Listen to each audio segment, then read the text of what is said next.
online svete je ľahké niečo prehliadnúť. Možno si nevšimneme, že niekto potrebuje pomoc, alebo že niekoho zranila nepríjemná poznámka. Preto je empatia taká dôležitá. Je to schopnosť cítiť sa do pocitov iných ľudí.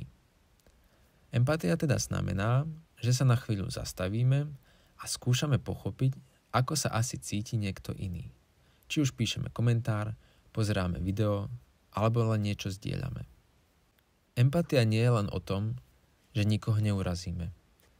Empatia v online prostredí znamená, že si všímame signály, aj keď nie sú vyslovené nahlas.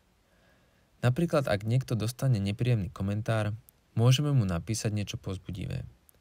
Ak niekto niečo zdieľa a vyzerá byť smutný, môžeme sa ho opýtať, či je v poriadku. Keď niekto mlčí dlhšie než zvyčajne, môžeme sa ozvať a ukázať, že nám na ňom záleží.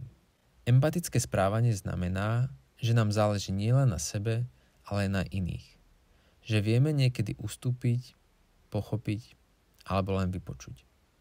A to je veľká sila, najmä v online svete, kde sa nedá všetko vysvetliť pohľadom do očí.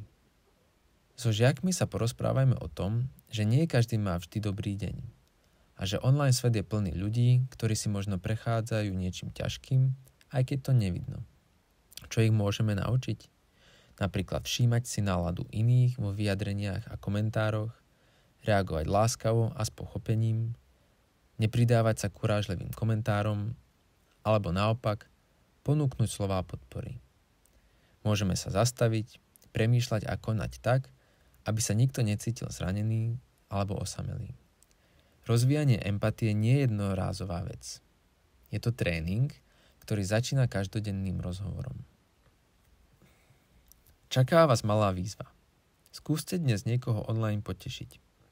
Napíšte svojmu blízkemu milý komentár. Alebo sa spýtajte niekoho zo svojho okolia, ako sa má. Predstavte si, ako sa cíti a či mu vieme nejako zlepšiť deň.